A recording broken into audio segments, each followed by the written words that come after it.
ಇರುವಿಕೆ ಎಂಬತಕ್ಕಂಥದ್ದು ಏನಿದೆ ಅದು 79 ವರ್ಷ. 79 ವರ್ಷ ಇದೀಗ ಎಲ್ಲಿದ್ದಾರೆ ಅಂದರೆ ದೊಡ್ಡ ಬದಲಿಗೆ ಈಗಲೂ ಕೂಡ ವಿಧಿವ್ಯಾಸ ದೇಶ ಮಾಡಿಕೊಂಡಿದ್ದಾರೆ. ಇನ್ನು ಎಷ್ಟು ವರ್ಷ ಇರ್ತಾರೆ ಎಂಬುದನ್ನು ಸರಸ ಭಾರತಿ ವಿಲಾಸದಲ್ಲಿ ವಾದಿರಾಜು ಸ್ಪಷ್ಟವಾಗಿ ಹೇಳ್ತಾರೆ. ಶರಚ್ಛತೆ ವ್ಯತೀತೇತು ದೇವಾನಾಂ ಆಜ್ಞೆಯ ವಿಭೋಹೋ ಮೂಲತಾಂ ಯಾತಿ ಏಕತಾಂ. ಅಂದರೆ ಇನ್ನು ನಮ್ಮ ಪ್ರಕಾರ ಅವರಿಗೆ 100 ವರ್ಷ ಪ್ರಕಾರ ಆಯುಷು, ಅಂದರೆ ಭೂಮಿಲಿ ಇರೋದು 100 ವರ್ಷ ಅವರು. ಆದರೆ ಈಗ ಎಷ್ಟಾಯಿತು, ನಮ್ಮ ವರ್ಷ ಅವರ ವರ್ಷ ವ್ಯತ್ಯಾಸ ಇದೆ.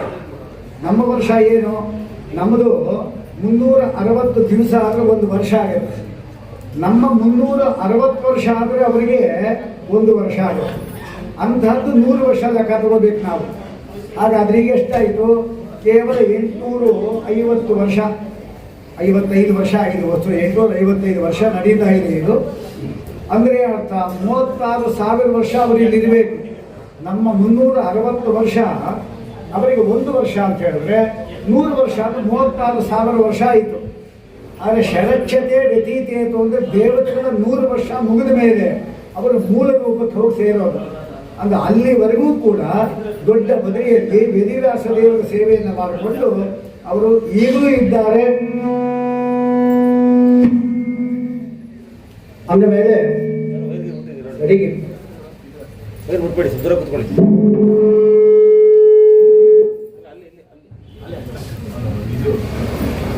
ಹಾಗಾಗಿ ಸರಿ ಮಾಡಿ ಮಧ್ಯನವಮಿಯ ಸಂದರ್ಭದಲ್ಲಿ ಸುಮಾರು 3ನೇ ತಾರೀಕಿಂದಲೂ ಕೂಡ ಅನೇಕ ರೀತಿಯಾದ ಹೋಮಗಳನ್ನು ಇಲ್ಲಿ ಮಾಡಿದ್ದೇವೆ. ನಾವು ಎಲ್ಲರಿಗೂ ಕೂಡ ಆಯುಷ್ ಎಂಬತಕ್ಕಂಥದ್ದು ಅಭಿವೃದ್ಧಿ ಆಗಬೇಕೆಂಬ ಉದ್ದೇಶದಿಂದ ಮೃತ್ಯುಂಜಯ ಹೋಮವನ್ನು ಮಾಡಿದ್ದೇವೆ. ಈ ವಾಸ್ತುಗೆ ಸಂಬಂಧಪಟ್ಟಿರತಕ್ಕಂಥ ವಾಸ್ತುಪುರುಷನ ಹೋಮಾದಿಗಳನ್ನು ಮಾಡಿದ್ದೇವೆ. ಎಲ್ಲರಿಗೂ ಕೂಡ ಆಯುರಾರೋಗ್ಯ ಐಶ್ವರ್ಯಕ್ಕೋಸ್ಕರವಾಗಿ ಧನ್ವಂತರಿ ಹೋಮವನ್ನು ಮಾಡಿದ್ದೇವೆ.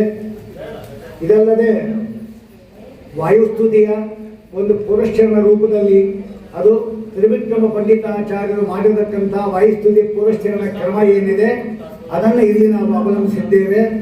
ಆ ಪ್ರಕಾರ ಕೇಶಿ ಸೂಕ್ತ, ಋಷಭ ಸೂಕ್ತ, ಆಮೇಲೆ ಮನಿ ಸೂಕ್ತ, ಬಳಿತ ಸೂಕ್ತಗಳನ್ನು ಹೇಳಿಕೊಂಡು ಆದಿ ಅಂತ್ಯದಲ್ಲಿ ಇದನ್ನು ವಾಯುಸ್ಥಿತಿ ಪುರಶ್ಚರಣ ಮಾಡಿದ್ದೇವೆ. ಪವಮಾನ ಸೂಕ್ತ ಎಂಬತಕ್ಕಂಥದ್ದು ಸುಮಾರು 3 ಬಾರಿ ಎಂಬತಕ್ಕಂಥದ್ದು ಆಗಿದೆ. ಹಾಗೆ ಇವತ್ತು ಕೂಡ ಪವಮಾನ ಸೂಕ್ತ ಬೆಳಗ್ಗೆಯಿಂದ ಆಗಿದೆ. ಮಧ್ವಿಯು ಕೂಡ ಪೂರ್ಣವಾಗಿ ಸಾಂಗೋಪಾಂಗವಾಗಿ ಆಗಿದೆ. ಆದ್ದರಿಂದ ಇದೆಲ್ಲವೂ ಕೂಡ ಅವರನ್ನು, ಪರಮಾತ್ಮನನ್ನ ಮತ್ತು ವಾಯುದೇವರಿದ್ದಾರೆ ಅವರ ಅಂತರ್ಯಾಮಿಯಾದ ಭಗವಂತನನ್ನು ಮೆಚ್ಚಿಸಲಿಕ್ಕೆ ಏನೇನು ಕಾರ್ಯಕ್ರಮ ಶಾಸ್ತ್ರದಲ್ಲಿ ಹೇಳಿದ್ದಾರೆ ಅದೆಲ್ಲವನ್ನು ಕೂಡ ಯಥಾಶಕ್ತಿ, ಯಥಾ ಜ್ಞಪ್ತಿ, ಯಥಾ ವೈಭವದಲ್ಲಿ ನಾವು ಮಾಡಿದ್ದೇವೆ. ನಾವು ಇದಕ್ಕೆಲ್ಲ ಪರಮ ಪೂಜ್ಯರಾಗತಕ್ಕಂಥ ಸುಜೀಂದ್ರ ಶ್ರೀಪಾದಂಗಳವರು ತಾವು ಅಧ್ಯಕ್ಷತೆಯಲ್ಲಿ ಇದ್ದುಕೊಂಡಿಲ್ಲಿ ಅವರ ಸಂಸ್ಥಾನ ದೇಹ ಪೂಜೆಯನ್ನು ಮಾಡಿ ಇನ್ನೂ ಈ ಒಂದು ಕಾರ್ಯಕ್ರಮವನ್ನು ಯಶಸ್ವಿಗೊಳಿಸಿದ್ದಾರೆ. ಅಲ್ಲದೆ ಇನ್ನೂ ನಮಗೆ ಹುರುಪು ಬರುವಂತೆ ಮಾಡಿದ್ದಾರಾದ್ದರಿಂದ ನಿಮ್ಮೆಲ್ಲರ ಪರವಾಗಿ ಮತ್ತು ನಮ್ಮ ಪರವಾಗಿ ಈ ಒಂದು ಸಮಿತಿಗಳೇನು ಮಾಡಿಕೊಂಡಿದ್ದೇವೆ ಅದರ ಪರವಾಗಿ ಅವರಿಗೆ ಒಂದು ಕೃತಜ್ಞತಾ ಸಮರ್ಪಣೆಯನ್ನು ನಾವು ಮಾಡ್ತಾ ಇದ್ದೇವೆ. ಹೀಗಾಗಿ ಈ ಕಾರ್ಯಕ್ರಮದಲ್ಲಿ ಮಧ್ವೀಜದ ಬಗ್ಗೆ ಅಲ್ಲಿ 16ನೇ ಸರ್ಗದಲ್ಲಿ ಬರತಕ್ಕಂಥ ಕೆಲವು ಅಂಶಗಳನ್ನು ಮಾತ್ರ ನಾನು ಸ್ವಲ್ಪ ಕಾಲ ನಾನು ಹೇಳಿ ಈ ಕಾರ್ಯಕ್ರಮ ಆದ ಕೂಡಲೇ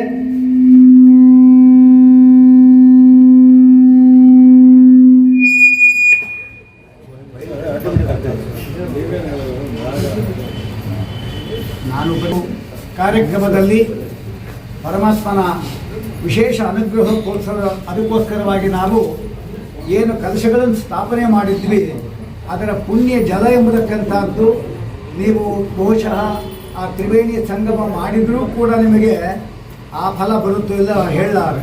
ಯಾಕಂದರೆ ಅಷ್ಟು ದೇವತೆಗಳನ್ನು ಇಲ್ಲಿ ಆವಾಹನೆ ಮಾಡಿದ್ದೇವೆ. ಎಷ್ಟೋ ಜನಕ್ಕೆ ಆ ಮಹಾಕುಂಭ ಮೇಳಕ್ಕೆ ಹೋಗಲಿಕ್ಕೆ ಆಗ್ತಾ ಇಲ್ಲ ನಿಮಗೆ. ಅವರಿಗೂ ಕೂಡ ಇಲ್ಲಿ ಆ ನೀರನ್ನು ಪ್ರೋಕ್ಷಣೆ ಮಾಡಿಕೊಂಡ್ರೂ ಕೂಡ ನಿಮಗೆ ಆ ಒಂದು ಫಲ ಎಂಬುದಕ್ಕೆ ಸ್ಥಾಪನೆ ಮಾಡಿದವರು ಇಲ್ಲೇ ಕೂತಿದ್ದಾರೆ, ಮಾಡಿಸಿದವರು ಇಲ್ಲೇ ಕೂತಿದ್ದಾರೆ. ಮಾಡಿಸೋದು ಬೇಕಾದ್ರೆ ಸುಳ್ಳು ಹೇಳ್ಬೋದೇನೋ, ಆದರೆ ಇವರು ಇಲ್ಲ ಪ್ರತ್ಯಕ್ಷ ಸಾಕ್ಷಿಯಾಗಿರೋದ್ರಿಂದ ಆ ಜಲವನ್ನು ಈ ಉಪನ್ಯಾಸ ಆದ್ಕೊಳ್ಳಿ ನೀವು ಕೂತ ಜಾಗದಲ್ಲೇ ಶ್ರೀಗಳವರಿಗೆ ಅದನ್ನು ಅರ್ಪಣೆ ಮಾಡಿದ ಕೂಡಲೇ ಅವರ ಪ್ರೋಕ್ಷಣೆ ಮಾಡಿಕೊಂಡು ಇನ್ನೂ ಪವಿತ್ರಗೊಳಿಸ್ತಾರೆ. ಯಾಕೆಂದರೆ ಸದ್ಯದಲ್ಲಿ ಅವರು ಕೂಡ ಅಲ್ಲಿ ಹೋಗ್ತಾ ಇದ್ದಾರೆ. ಆದ್ದರಿಂದ ಆ ನೀರು ಇನ್ನೂ ಕೂಡ ವಿಶೇಷವಾಗಿ ನಮಗೆ ಶಕ್ತಿಯುತವಾಗುತ್ತೆ. ಅದೆಲ್ಲವನ್ನು ಪ್ರೋಕ್ಷಣೆ ಮಾಡಲಾಗತ್ತೆ. ಯಾವುದಕ್ಕೂ ಕೂಡ ಶಿಸ್ತಿನಿಂದ ನೀವೆಲ್ಲ ಪೇಷಂಟು ಅಂದ್ರೇನು, ಪೇಷನ್ಸ್ ಆಗಿ ಇರುವವರು ಆ ರೀತಿ ಮಾಡಿ ಮಂತ್ರ ಪೂರ್ವಕವಾಗಿ ಏನೊಂದು ನಾವು ಆವಾಹನೆಗಳು ನಿಮ್ಮ ಮೇಲೆ ಆ ದೇವರ ಇನ್ನು ಯಾವುದನ್ನು ವಿಸರ್ಜನೆ ಮಾಡಿಲ್ಲ. ಸಾಮಾನ್ಯವಾಗಿ ನಾವು ಕಲಶಗಳನ್ನು ವಿಸರ್ಜನೆ ಮಾಡಿದ ಮೇಲೆ ನಾವು ಪ್ರೋಕ್ಷಣೆ ಮಾಡ್ತೀವಿ ಅಂದರೆ ದೇವತೆಗಳೆಲ್ಲ ಹೊರಟೋಗಿರ್ತಾರೆ. ನಾವು ಬರೀ ನೀರಿಂದ ಅಭಿಷೇಕ ಮಾಡಲಾಯಿತು, ನಾವು ಯಾವುದೂ ವಿಸರ್ಜನೆ ಮಾಡಿಲ್ಲ. ಈಗ ಯಾವುದು ಪ್ರಧಾನ ಕಲಶ ಪರಮಾತ್ಮನನ್ನೇ ಆವಾಹನೆ ಮಾಡಿದ್ದೀವಿ, ಅದೆಲ್ಲವನ್ನು ಕೂಡ ಲಕ್ಷ್ಮೀನಾರಾಯಣ ದೇವರಿಗೆ ಮತ್ತು ಪ್ರಾಣದೇವರಿಗೆ ಆ 5 ಕುಂಭದ ಅಭಿಷೇಕವನ್ನು ಶ್ರೀಗಣದ ಕೈಯಲ್ಲಿ ಅಭಿಷೇಕ ಮಾಡಿಸಿದ್ದೇವೆ. ಅದರಿಂದ ಇನ್ನೂ ಹೆಚ್ಚು ಸನ್ನಿಧಾನ ಅದರಲ್ಲಿ ಶ್ರೀಪಾದರಾಜ ಪ್ರತಿಷ್ಠಾಪನೆ ಮಾಡಿದ್ದು ಅಂದರೆ ಇನ್ಯಾರು ಸನ್ನಿಧಾನ ಮಾಡಿದ್ರು ಏನು ಮಾಡಬೇಕಾಗಿಲ್ಲ ವಸ್ತುತ. ಅದು ಕೂಡ ಶಾಸ್ತ್ರ ಹೇಳಿದಂತೆ ನಾವು ಅಧಿವಾಸನ ಅಂತ ಕರಿತೇವೆ. ಅದು ಹರೇಹೇ ಅತ್ಯಂತ ಸನ್ನಿಧಾನಂ, ಅದು ಅಧಿವಾಸನ ಮುಚ್ಚತೆ ಅಂತ ಹೇಳಿದಂತೆ ಅಭಿಷೇಕ ಮಾಡಿರತಕ್ಕಂಥ ನೀರಿನಿಂದ ಇನ್ನೂ ಹೆಚ್ಚು ವಿಶೇಷವಾಗಿ ನಮಗೆ ಅಭಿಮುಖನಾಗ್ತಾನೆ ಎಂಬತಕ್ಕಂಥ ತಾತ್ಪರ್ಯದಲ್ಲಿ ಒಂದು ಅಭಿಷೇಕ ಆಗಿದೆ. ಆ ಉಳಿದ ಜಲ ಏನಿದೆ ಅದನ್ನು ನಿಮಗೂ ಕೂಡ ನಡೆಯುತ್ತೆ. ಅಂತ ಮಧ್ವಾಚಾರ್ಯರ ಈ ಒಂದು ಕಾರ್ಯಕ್ರಮದಲ್ಲಿ ಚಿಕ್ಕ ವಯಸ್ಸಿನಿಂದಲೂ ಕೂಡ ಅವರು ಪೂರ್ಣವಾಗಿ ಶಕ್ತಿಯುತರಾಗಿರ್ತಕ್ಕಂಥವರು ಎಂಬತಕ್ಕಂಥ ಅಂಶ ಈ ಮಧ್ಯದ 16 ಸರ್ಗದಲ್ಲಿ ಬರ್ತಾ ಇದೆ. ಅದರಲ್ಲಿ 7 ವರ್ಷದವರಾಗಿದ್ದರು ಮಧ್ವಾಚಾರ್ಯರು. 7 ವರ್ಷ ಒಂದೇ ಅವರಿಗೆ, 50 ವರ್ಷನೂ ಒಂದೇ, 70 ವರ್ಷವೂ ಒಂದೇ. ನಮಗೆ 7 ವರ್ಷ ಒಂದೇ ಅಲ್ಲ, 70 ವರ್ಷ ಒಂದು ಅಲ್ಲೇ ಅಲ್ಲ, 30 ವರ್ಷ ಅದು ಒಂದೇ ರೀತಿ ಅಲ್ಲ. ಎಲ್ಲವೂ ನಮ್ಮಲ್ಲಿ ಬೇರೆ ಬೇರೆ. ಯಾಕೆ ಅಂದರೆ 7 ವರ್ಷಕ್ಕೆ ನಮ್ಮ ಕಣ್ಣು ಕಿವಿ ಮೂಗು ಎಲ್ಲ ಕೇಳಿಸುತ್ತೆ. 30 ವರ್ಷಕ್ಕೆ ಬರ್ತಾ ಇದ್ದಾಗೆ ಒಂದು ಸ್ವಲ್ಪ ಹೋಗ್ತಾ ಇರುತ್ತೆ. 70 ಬಂದಾಗ ಟಮಟೆ ಹೊಡೆದ್ರು ಕೇಳಿಸಲ್ಲ. ಇದೆಲ್ಲ ನಮ್ಮ ಅನುಭವ ಬಂದಿದ್ದಲ್ವ. ಆದರೆ ಮಧ್ವಾಚಾರ್ಯರಿಗೆ ಎಲ್ಲ ಇಂದ್ರಿಯಗಳೂ ಕೂಡ ಯಾವಾಗಲೂ ಎಲ್ಲ ಶಕ್ತಿಯುತವಾಗುತ್ತೆ. ನಮಗೆ ಕಣ್ಣು ಸರಿಯಾಗಿ ನೋಡಿಬಿಟ್ರು ಸಾಕು. ಅವ್ರಿಗೆ ಹಾಗಲ್ಲ, ಕಣ್ಣು ನೋಡುತ್ತೆ, ಕಿವಿಯೂ ನೋಡುತ್ತೆ, ಆಮೇಲೆ ಬಾಯಿ ಕೂಡ ನೋಡುತ್ತೆ. ಬೇಕಾದ್ರೆ ಎಲ್ಲ ಸಾಮರ್ಥ್ಯಗಳು, ಎಲ್ಲ ಇಂದ್ರಿಯ ಸಾಮರ್ಥ್ಯ ಒಂದೊಂದು ಇಂದ್ರಿಯಕ್ಕಿದೆ. ಇದು ಪರಮಾತ್ಮನ ಅನುಗ್ರಹದಿಂದ ಅವರಿಗೆ ಬಂದಿರೋದು. ಅದನ್ನು ವಯಸ್ತುತಿ ಹೇಳುವಾಗ ಸ್ಪಷ್ಟವಾಗಿ ಹೇಳ್ತಾರೆ. ಹೇಗೆ ಅಂದರೆ ವಯಸ್ತುತಿ ಸ್ಪಷ್ಟ ಹೇಳುವಾಗ ಪರಮಾತ್ಮನ ಅನುಗ್ರಹ ಅವರಲ್ಲಿ ಹೇಗಿದೆ ಅಂದರೆ ತ್ರಾಪ ಯಸ್ಯ ತ್ರಿಧಾಮ, ತ್ರಿಧಾಮ ಎಂಬತಕ್ಕಂಥ ಪರಮಾತ್ಮ ಅವರಲ್ಲಿ ಯಾವಾಗಲೂ ರಕ್ಷಣೆ ಮಾಡ್ತಾ ಇರ್ತಾರಂತ. ಅದಕ್ಕೋಸ್ಕರವಾಗಿ ಈ ನೋಡಿ 7 ವರ್ಷದಲ್ಲಿ ಮಧ್ವಾಚಾರ್ಯ ಇದ್ದಾರಲ್ಲ, ಅವರು ಎಲ್ಲಿಗೆ ಹೋಗಿದ್ರು ಅಂದರೆ ದೊಡ್ಡ ಬದರಿಗೆ ಹೋಗಿದ್ರು. 7 ವರ್ಷಕ್ಕೆ ನಾವು ಹೇಳ್ತಾ ಇರೋದು, 7 ವರ್ಷಕ್ಕೆ ದೊಡ್ಡ ಬದರಿಗೆ ಹೋಗಿದ್ರು. ನಾವು 70 ವರ್ಷ ಆಯಿತು, ಇನ್ನು ಚಿಕ್ಕ ಬದರಿಗೆ ಸರಿಯಾಗಿ ಹೋಗಿಲ್ಲ. ಅಂದರೆ ನಾವು ಅವರು ಎಲ್ಲಿದ್ದೇವೆ ಅಂತ ಹೇಳಿಕೊಟ್ರೆ ಈ ದೃಷ್ಟಾಂತ ಹೇಳಿದ್ರು. 7 ವರ್ಷದ ಹೋಗಿದ್ದಂತ ಎಲ್ಲಿದೆ ಅಂದರೆ ವಯಸ್ತುತಿ ವ್ಯಾಖ್ಯಾನ ಇದೆ. ಅದರಲ್ಲಿ ವಿಶ್ವಪತಿ ತೀರ್ಥರು ವ್ಯಾಖ್ಯಾನ ಬರೆದಿದ್ದಾರೆ. ಅಲ್ಲಿ ಭೂತ್ವ ಕ್ಷೇತ್ರೇ ವಿಶುದ್ಧೆ ದ್ವಿಜಗಣ ನಿಲಯೇ ರೂಪಿಪೀಠಾಭಿಧಾನೆ ತತ್ರಾಪಿ ಬ್ರಹ್ಮಜಾತಿ ತ್ರಿಭುವನ ವಿಷದೇ ಮಧ್ಯಗೆ ಹಾಕಿಗೆ ಪಾರಿವಿರಾಜ್ಯಾದಿರಾಜ ಪುನರಪಿ ಬದಲಿ ಅಂತಿದೆ. ಪುನರಪಿ ಬದಲಿ ಅಂದರೆ ಈಗಾಗಲೇ ಒಂದ್ಸರಿ ಹೋಗಿರಬೇಕು ಅಂತ ಅರ್ಥ ಬಂತಲ್ಲ. ಅದು ಯಾವಾಗ ಹೋಗಿದ್ದಾರೆ?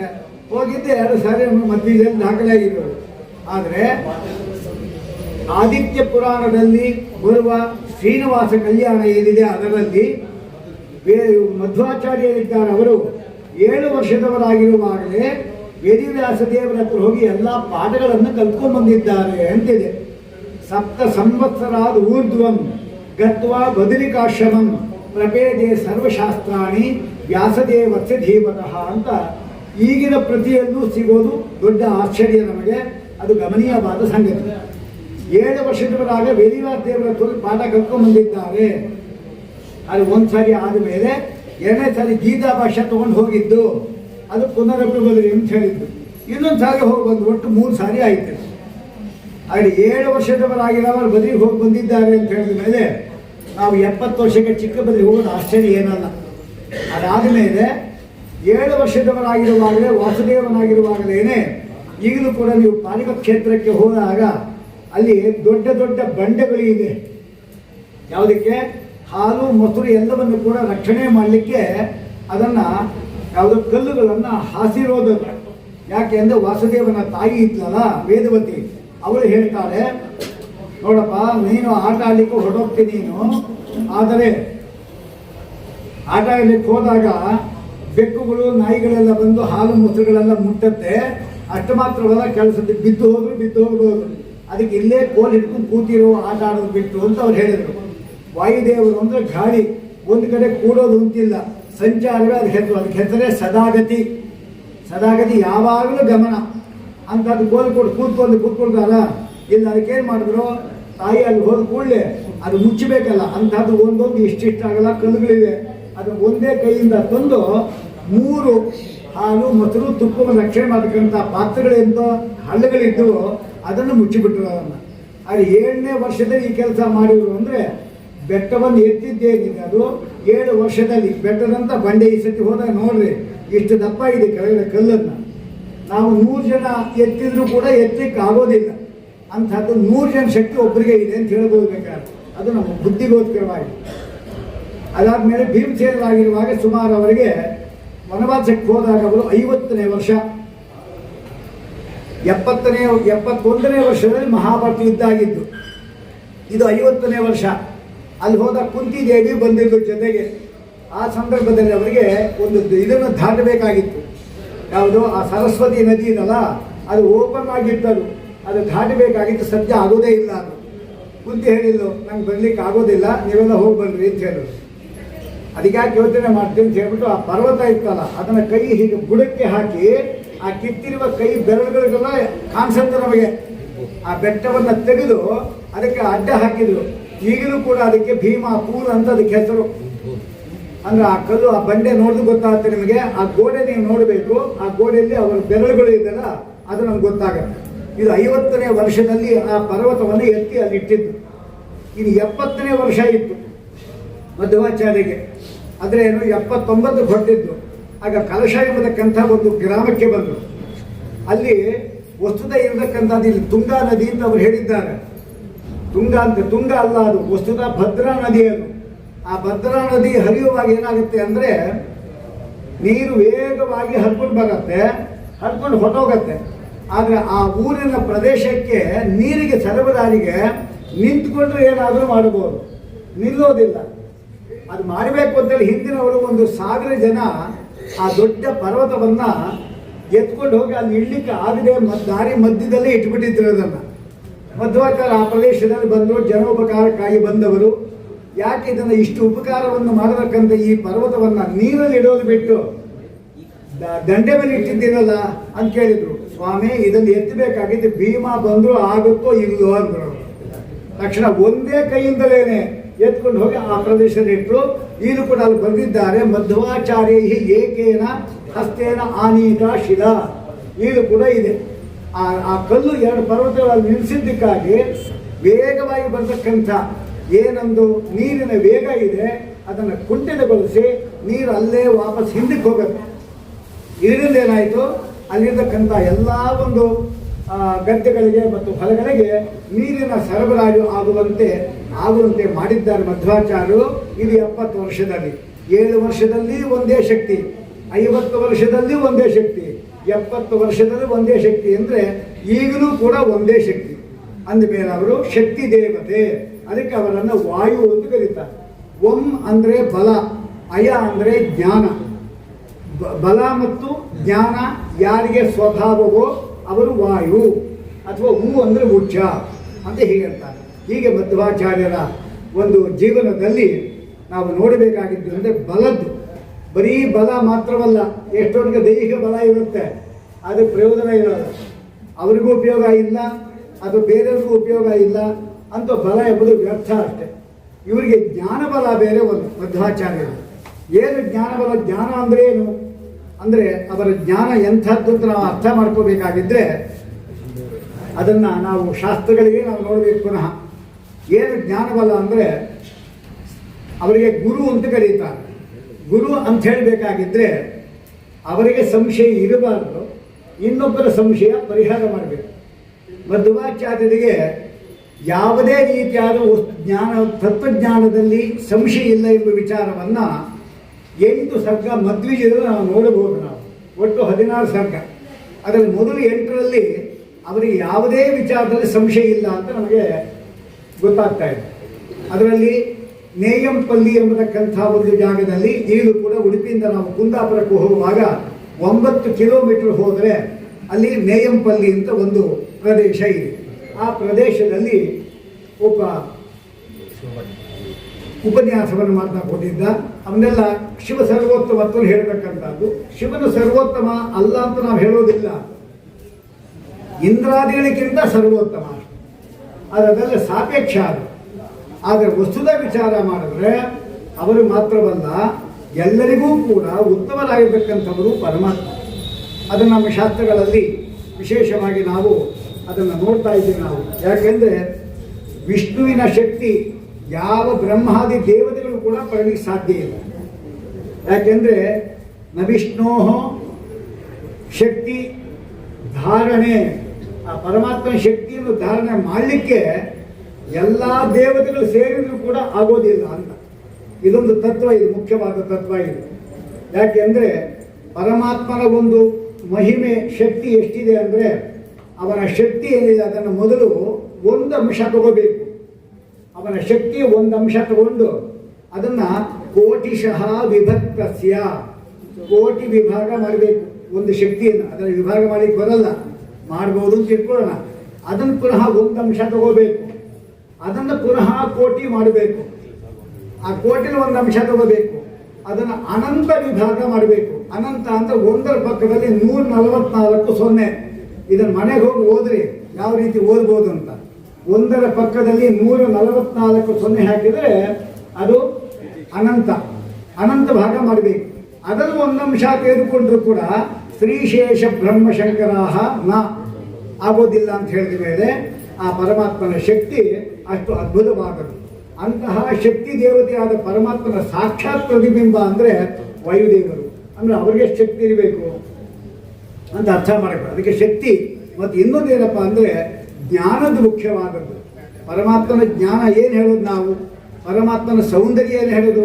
ಸೌಂದರ್ಯ ಸಾರಂ ಅಂತ ನಾವು ಹೇಳ್ತೀವಿ. ಎಲ್ಲರೂ ಕೃಷ್ಣ ಮತ್ತು ಜಪಾವರು ಹೇಳ್ತೀವಲ್ಲ, ಸೌಂದರ್ಯ ಸಾರಂ ಅಂತ ಹೇಳ್ತೀವಲ್ಲ ನಾವು. ಸೌಂದರ್ಯವೇ ಸಾರ ಅವನು.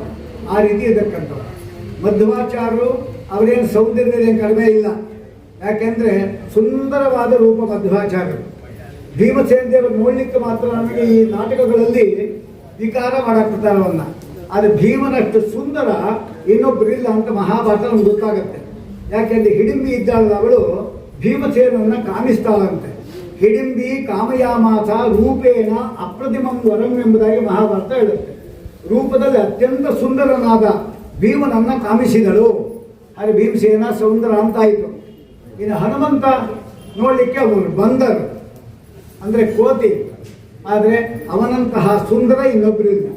ಯಾವತ್ತೂ ನಮ್ಮ ಶಾಸ್ತ್ರದಲ್ಲಿ ಬಾಕ್ಯ ಸೌಂದರ್ಯಕ್ಕೆ ಬೆಲೆ ಕೊಡೋದಿಲ್ಲ, ಒಳಗಡೆ ಇರತಕ್ಕಂಥ ಜ್ಞಾನಾದಿಗಳಿಗೆ ಸೌಂದರ್ಯ ಕೊಡೋದು. ಗಣಪತಿಯನ್ನು ನಾವು ರಾಷ್ಟ್ರೀಯ ಹಬ್ಬ ಅಂತ ಮಾಡ್ತೇವೆ. ಅವನ ವೇಷ ನೋಡಿ ಹೇಗಿದ್ದಾನೆ, ನೋಡಿದ್ರೆ ಹೊಟ್ಟೆ ಇಡ್ತಪ್ಪ, ಕಿವಿಗಳು ನೋಡಿದ್ರೆ ಬೀಸಣಿಕೆ, ಸೊಂಡೆ ನೋಡಿದ್ರೆ ಒಂದು ರೀತಿ, ಎಲ್ಲ ವಿಚಿತ್ರ. ಆದರೆ ಪ್ರತಿಯೊಬ್ಬರೂ ಪೂಜೆ ಮಾಡ್ತಾರೆ. ಯಾರಾದರೂ ಗಣಪತಿ ಎಂಥ ಗಣಪತಿ ಇದ್ದಾಗಿದ್ದೀವಿ ಅಂತ ಯಾರನ್ನ ಹೇಳಿದ್ದಾರೆ? ಹೇಳಿಲ್ಲ. ಹನುಮಂತರಾಗಿದ್ದಿ ಅಂತ ಯಾರು ಹೇಳೋದಿಲ್ಲ. ಕೋತಿಯಾಗಿದ್ದೀಯಲ್ಲ ಅಂತಾರೆ ಅಷ್ಟೇ. ಹನುಮಂತರಾಗಿ ಯಾರಿಗೂ ಸಾಧ್ಯ ಇಲ್ಲ. ಯಾಕೆ? ಅವನು ಸುಂದರ.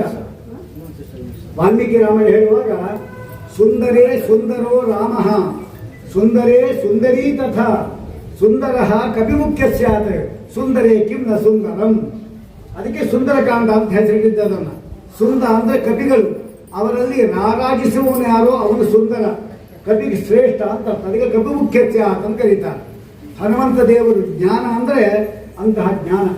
ಈಗಲೂ ಕೂಡ ಮರ್ತ್ಯಾವತಾರ ಶ್ರೀಹ ಮರ್ತ್ಯ ಶಿಕ್ಷಣಂ ಇತ್ಯಾದಿಯಾಗಿ ಆ ಪರಮಾತ್ಮ ಅವತಾರ ಮಾಡಿದ್ದು ನಮಗೆ ಅನುಗ್ರಹ ಮಾಡಲಿಕ್ಕೆ, ಶಿಕ್ಷಣ ಕೊಡಲಿಕ್ಕೆ ಅಂತ ಹೇಳ್ತಾರೆ ಹೊರತಾಗಿ ಬೇರೆ ಅವರೇ ಹೇಳೋದು. ಅದನ್ನು ರಾಕ್ಷಸರು ಕೊಲ್ಲಬೇಕಂತ ಉದ್ದೇಶ ಇತ್ತು ಅಂತ ವೈಕುಂಠದಲ್ಲಿ ಕೂತು ಒಂದು ದರ್ಬೆಯನ್ನು ಬಿಸಾಕಿದ್ದೆ ಎಲ್ಲ ಸತ್ತೋಗೋದು. ಇಲ್ಲಿ ಯಾಕೆ ಬರಬೇಕಾಗಿತ್ತು ಅವನು ಅಂದರೆ ನಮಗೆ ಶಿಕ್ಷಣ ಕೊಡಲಿಕ್ಕೋಸ್ಕರ ಬಂದಿದ್ದಾನೆ. ಹೀಗೆ ಹನುಮಂತ ದೇವರು, ಭೀಮಸೇನ ದೇವರು ಮತ್ತು ಮಧ್ವಾಚಾರ್ಯರು ಮೂರೂ ಕೂಡ ಒಂದೇ ರೀತಿಯಾದ ಕಾರ್ಯಕ್ರಮ ಮಾಡುವವರು. ಅವರು ಭೀಮಸೇನ ದೇವರು ಹೇಳಿದ್ದಾರೆ, ಅವರು ಅರಗಿನ ಮನೆಗೆ ಬೆಂಕಿ ಇಟ್ಟರು, ಎಲ್ಲ ಸುಟ್ಟು ಭಸ್ಮ. ಈಗಲೂ ಕೂಡ ನಾವು ವರ್ಣಾವತಕ್ಕೆ ಅಂತ ಹೋದರೆ ಆ ಕಲ್ಲುಗಳು ಪುಡಿ ಪುಡಿ ಆಗಿದ್ದು ಸುಟ್ಟು ಹೋಗಿದ್ದ ಜಾಗ ಈಗಲೂ ಇದೆ. ಇಡ್ಲು ಕೂಡ ತಂದಿದ್ದೀನಿ ಅಲ್ಲಿಂದ, ಅಲ್ಲಿ ಸುಟ್ಟಾಗಿದ್ದು ಇಡ್ಲು ಅದನ್ನು ತೊಗೊಂಬಂದಿದ್ದೀನಿ ಅಂಗಾರ ಹಚ್ಕೊಳ್ಳಿಕ್ಕೆ ಅಂತ. ಈ ಹೋದ ಸಿಗತ್ತೆ ಬೇಕಾ, ಈಗಲೂ ಇದೆ ಅದು ವಾರಣಾವತ ಅಂತ ಹೆಸರು. ಅದಾದ ಮೇಲೆ ಹನುಮಂತ ದೇವರು ಲಂಕಾಪಟ್ಟಕ್ಕೆ ಬೆಂಕಿಯನ್ನು ಇಟ್ಟರು. ಮಧ್ವಾಚಾರ್ಯರು 21 ಮತಗಳು ಎಂಬತಕ್ಕಂಥ ದೊಡ್ಡ ಭಂಡಾರಣ್ಯಕ್ಕೆ ಅವರು ಸರ್ವಮೂಲ ಎಂಬತಕ್ಕಂಥ ಬೆಂಕಿಯನ್ನು ಇಟ್ಟು ಅದನ್ನು ಪೂರ್ಣವಾಗಿ ಸುಟ್ಟಾಕಿದ್ದಾರೆ. ಅಂದ ಮೇಲೆ ಒಂದು ಕಾರ್ಯಕ್ರಮ ಮಾಡಿದವರು ಒಂದು ರೂಪದಲ್ಲಿ ಮಾಡಿ ಎಲ್ಲ ಕಡೆ ಅದೇ ರೀತಿ ಮಾಡ್ತಾ ಇರ್ತಾರೆ. ಹಿಂದೆ ಹೇಳಿದಂತೆ ಹನುಮಂತ ದೇವರು 4 ಔಷಧಿಗಳನ್ನು ತಂದು ಪಂಚ ಪ್ರಾಣಗಳನ್ನು ಉಳಿಸಿದ್ರು ಕಪಿಗಳದು. ಭೀಮಸೇನ ದೇವರೇ ಮಾಡಿದ್ರು ಸೌಗಂಧಿಕಾ ಪುಷ್ಪ 5 ಬಣ್ಣವುಳ್ಳಂತಹ ಪುಷ್ಪ ತಂದು ಪಂಚ ಪುಷ್ಪಗಳನ್ನು ಕಲರ್ ಉಳ್ಳಂತಹ ಪುಷ್ಪವನ್ನು ತಂದು ಕೊಟ್ಟರು. ಮಧ್ವಾಚಾರ್ಯರು ಪಂಚಭೇದವನ್ನು ತಂದರು. ಹಾಗಾದರೆ ಅವರು 3 ಮಾಡ್ತಾರೆ, ಇವರು ಮಾಡ್ತಾರೆ, ಏನು ಮಾಡೋದು ಮಾಡೇ ಇರ್ತಾರೆ. ಎಲ್ಲರೂ ಆದಮೇಲೆ ಹನುಮಂತ ದೇವರು ಬಂದಿದ್ದಲ್ಲ, ಪರಮಾತ್ಮನಿಗಿಂತ ಮೊಟ್ಟ ಮೊದಲು ಬಂದವರು ಹನುಮಂತ ದೇವರು. ಯಾಕೆ ಪರಮಾತ್ಮ ಆದೇಶ ಮಾಡ್ದ, ನಾನು ಬರುವಾಗ ಯಾರು ಹಿಂಗೆದ್ದು ಸ್ವಾಗತ ಮಾಡಿಕ್ಕೆ ಏನು ಗತಿ, ಯಾಕೆ ನೀ ಮೊದಲು ಬಂದು ಅವನ ಅವತಾರ ಮಾಡಿ ಅಂದರೆ ಹನುಮಂತ ಮೊದಲು ಬಂದ. ಅನಂತರದಲ್ಲಿ ರಾಮಚಂದ್ರ ಬಂದ. ಭೀಮಸೇನ ಮೊದಲು ಬಂದ. ಯಾಕೆಂದ್ರೆ ಭೀಮಸೇನ 107 ವರ್ಷ ಇದ್ದಿದ್ದು, ಕೃಷ್ಣ ಪರಮಾತ್ಮ 106 ವರ್ಷ ಇದ್ದ ಅಂದರೆ ಹಾಗೆ ಅವನು 1 ವರ್ಷ ದೊಡ್ಡವನು ಅಂತಾಯಿತು ಭೀಮಸೇನ. ಆದರೆ ಅವನು ಮೊದಲು ಬಂದಿದ್ದಾನೆ ಅಂತಾಯಿತು. ಮಧ್ವಾಚಾರ್ಯರು ವೇದಿವ್ಯಾಸ ದೇವರು ಬಂದ ಆದಮೇಲೆ ಇವರು ಬಂದಿದ್ದು. ಅವರು ಬಂದಿದ್ದು ದ್ವಾಪರದ ಕಡೆಯಲ್ಲಿ, ಇವರು ಕಲಿಯುವುದಲ್ಲಿ. ಮತ್ತು ವ್ಯತ್ಯಾಸ ಆಗೋಯ್ತಲ್ಲ ಇಲ್ಲಿ ಪ್ರಶ್ನೆ ಬಂದರೆ, ವೇದಿವ್ಯಾಸ ದೇವರು ಮೊದಲು ಬಂದು ಮಧ್ವಾಚಾರ್ಯ ಆಮೇಲೆ ಬಂದಿದ್ದರೂ ಕೂಡ ವೇದಿವ್ಯಾಸ ದೇವರ ಸ್ವರೂಪ ನಮಗೆ ಅರ್ಥ ಆಗೋದು ಮಧ್ವಾಚಾರ್ಯ ದರ್ಶನ ಆದಮೇಲೆ, ಅವ್ರ ಗ್ರಂಥ ಓದಿದ ಮೇಲೆ. ಯಾಕೆ ಮಧ್ವಾಚಾರ್ಯ ಗ್ರಂಥ ಓದಿದ ಮೇಲೆ ವೇದಿವ್ಯಾಸ ದೇವರು ಸಾಕ್ಷಾತ್ ಶ್ರೀಮನ್ನಾರಾಯಣ. ಯಾಕೆಂದರೆ ಕೋಕ್ಷಣ್ಯ ಪುಂಡರೀಕಾಕ್ಷಾತ್ ಮಹಾಭಾಗಗರ್ಭವೇತ್ ಅಂತ ಹೇಳಿದ್ದಾರೆ, ಅದಕ್ಕೋಸ್ಕರವಾಗಿ. ಆದ್ದರಿಂದ ಅವರ ದರ್ಶನ ಆದಮೇಲೆ ದರ್ಶನ ಆದ್ದರಿಂದ ವೇದಿವ್ಯಾಸ ದೇವರ ಆಮೇಲೆ ಬಂದಿದ್ದು ಅಂತ ಅರ್ಥ. ಈಗ ಪ್ರತಿಯೊಂದು ವಿಚಾರದಲ್ಲೂ ಅಷ್ಟೇ. ಮಧ್ವಾಚಾರ್ಯರು ನನ್ನ ಕೂಡ ಹೇಳಿದೆ ಉಪನ್ಯಾಸದನ್ನು, ಹನುಮಂತ ದೇವರು ಬ್ರಹ್ಮಚರ್ಯ, ಭೀಮಸೇನ ದೇವರು ಬೃಹತ್ತಾಶ್ರಮ, ವಾನಪ್ರಸ್ಥಾಶ್ರಮ, ಇನ್ನೊಂದು ಆಶ್ರಮ ಇತ್ತು, ಅದ್ಯಾವುದು ಸನ್ಯಾಸಾಶ್ರಮ. ಅದನ್ನು ಮಧ್ವಾಚಾರ್ಯ ಸನ್ಯಾಸಾಶ್ರಮ ತಗೊಂಡು. ಅದು 3 ಆಶ್ರಮಗಳೇನಿದೆ, 4 ಆಶ್ರಮಗಳನ್ನು 3 ಆಶ್ರಮದಲ್ಲಿ ಮುಗಿಸಿದವರು. ಹಾಗೆ ಹನುಮಂತ ಬಂದಿದ್ದೇನು ಅಂದರೆ ಅವನ ಹುಟ್ಟುವಾಗ ಹೇಗೆ ಹುಟ್ಟಿದ್ದು, ಗರ್ಭದಲ್ಲಿ ಬರಲೇ ಇಲ್ಲ. ಯಾಕೆಂದರೆ ಕಾಣಿಸ್ಕೊಂಡಿದ್ದಷ್ಟೇ. ಭೀಮಸೇನನ್ನು ಅವರು ವಾಯುದೇವರು ಬಂದು ಕುಂತಿಯನ್ನು ಮುಟ್ಟಿದ್ದಷ್ಟೇ, ಗರ್ಭವಾಸವಿಲ್ಲದೆ ಬಂದರು. ಮಧ್ವಾಚಾರ್ಯ ಯಾವ ರೀತಿ ಬಂದರು ಅಂತ ಹೇಳಿದರೆ, ಅವರು ಗರ್ಭದಲ್ಲಿ ಈಗಾಗಲೇ ಮಣಿಭದ್ರ ಎಂಬತಕ್ಕಂಥ ಕುಬೇರನ ಭೃತ್ಯ ಅವರ ಗರ್ಭದಲ್ಲಿದ್ದ. ಅವ್ರಿಗೊಂದು ಪ್ರಾರಬ್ಧ ಇತ್ತು, 9 ತಿಂಗಳು ಅಲ್ಲಿರಬೇಕು ಅಂತ. ಅವನ ಆದ ಕೂಡಲೇ ಮಧ್ವಾಚಾರ್ಯ ಮಾಡಲು ಬಂದು ಅವನನ್ನು ಸೆಳೆದಾಕಿ, ಒಬ್ಬ ಶತ್ರುರಾಜ ಇರ್ತಾನಲ್ಲ ಅವನನ್ನು ಸೆಳೆದಾಕಿ ರಾಜ ಬಂದು ಅಲ್ಲಿ ಕೂತ್ಕೊಳ್ಳುವಂತೆ ಇವರಲ್ಲ ಇದು ಮಾಡಿದ್ರು. ಹಾಗೆ 3 ರೂಪಗಳು ಕೂಡ ಗರ್ಭವಾಸ ದುಃಖ ಇಲ್ಲದೆ ಇದ್ದವರು. ಅಷ್ಟು ಮಾತ್ರವಲ್ಲದೆ ಹುಟ್ಟುವಿಕೆ ಇಲ್ಲ, ಅವತರಣ ಇಳಿಯೋರು ಅಂತ ಅರ್ಥ. ಅಂದರೆ ಇದೆಲ್ಲ ಆ 3 ಅವತಾರಗಳಲ್ಲಿ ಬರ್ತಕ್ಕಂಥದ್ದು. ಆದ್ದರಿಂದ ಪ್ರಥಮೋ ಹನುಮಾನ್ ನಾಮ, ದ್ವಿತೀಯೋ ಭೀಮಯೇವಿಚ, ಪೂರ್ಣಪ್ರಜ್ಞ ತೃತೀಯಸ್ತು ಭಗವತ್ ಕಾರ್ಯ ಸಾಧಕ. ಪರಮಾತ್ಮನ ಕಾರ್ಯ ಸಾಧನೆಗಾಗಿ ಬಂದವರು. ಭೀಮಸೇನ ದೇವರು ಮಹಾಭಾರತ ಯುದ್ಧದಲ್ಲಿ ಕೌರವರ 11 ಅಕ್ಷೋಹಿಣಿ ಸೈನ್ಯದಲ್ಲಿ 6 ಅಕ್ಷೋಹಿಣಿ ಕೊಂದು ಹಾಕಿದವರು. ಏವಂ ಅಕ್ಷೋಹಿಣಿ ಷಟ್ಕಂ ಭೀಮೇನ ವಿನಿಪಾತಿತಂ. ಒಬ್ಬನೇ 6 ಅಕ್ಷೋಹಿಣಿ. ಒಂದು ಅಕ್ಷೋಹಿಣಿ ಅಂತ ನೀವು ಹೇಳಲಿಕ್ಕೆ ಗಾಬರಿ ಆಗ್ತೇವೆ, ಅಷ್ಟು ದೊಡ್ಡ ಕಾರ್ಯಕ್ರಮ ಅವರು ಮಾಡಿದ್ದಾರೆ. ಹನುಮಂತ ದೇವರು ಕೊಂದು ಹಾಕಿದ್ದೆಷ್ಟು?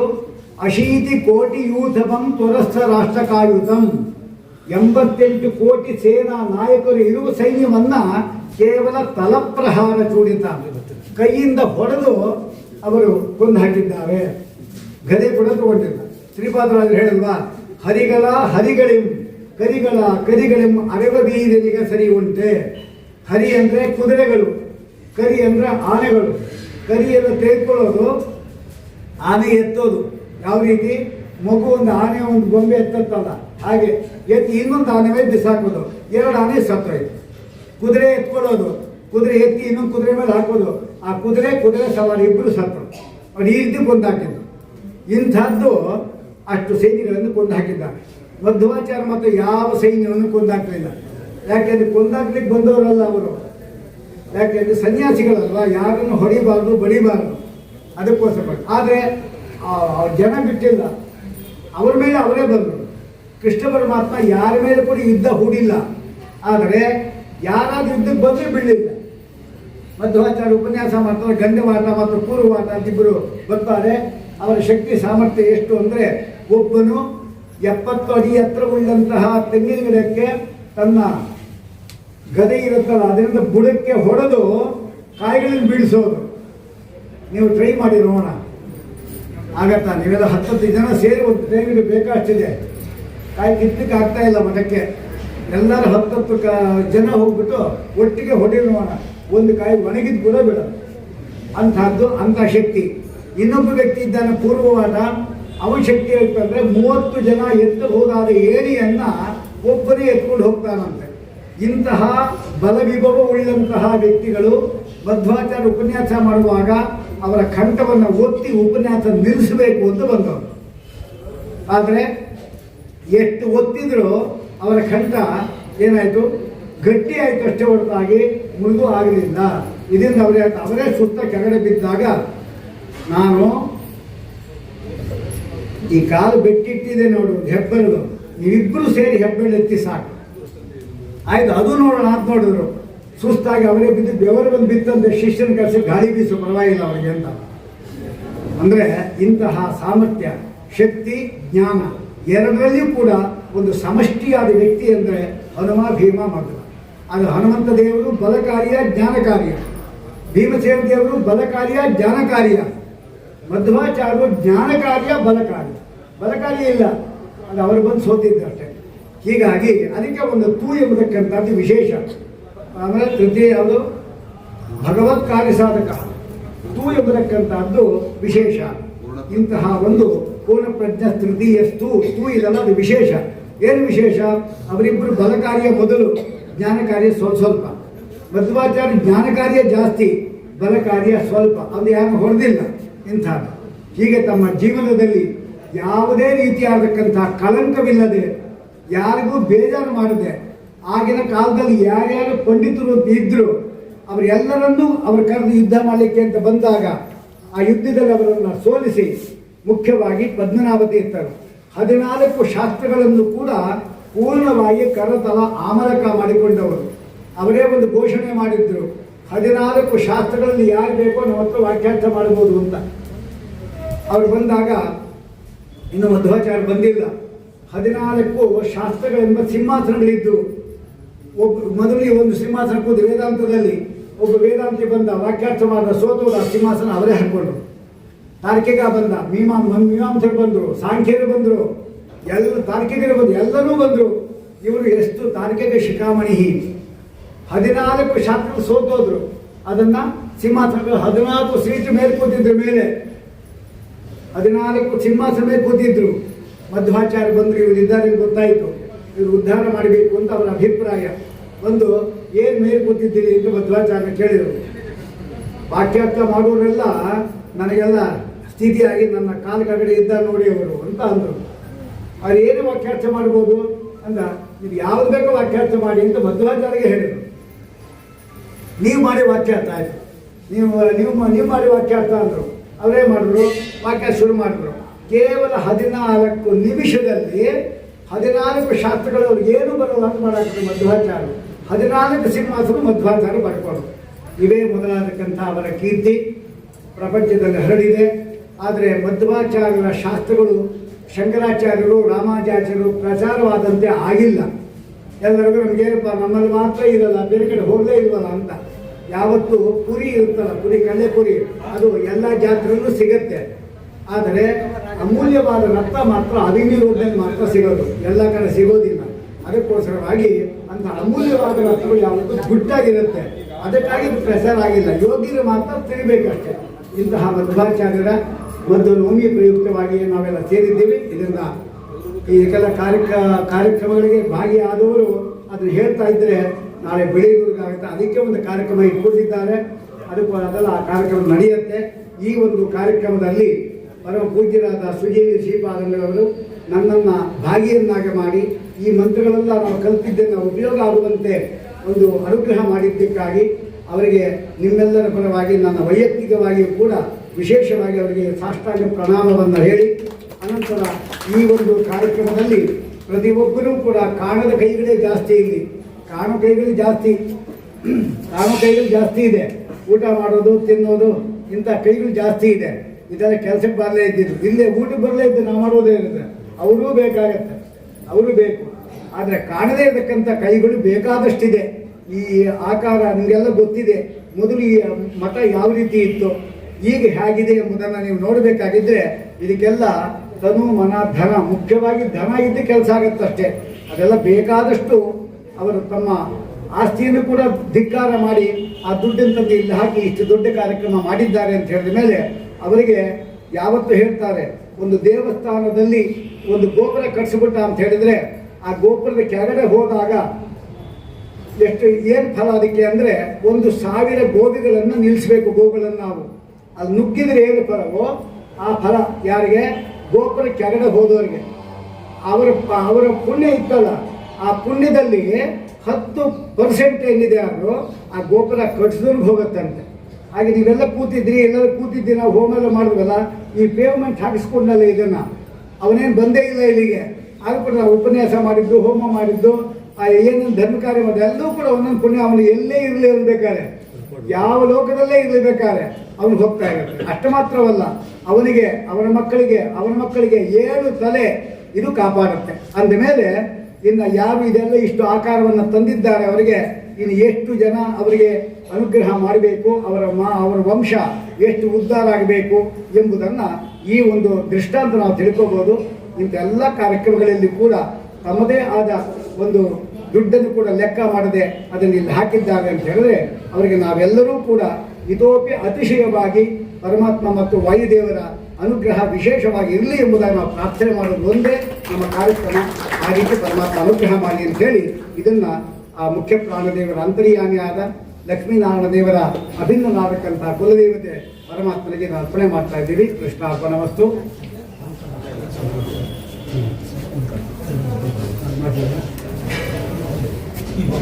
ಈ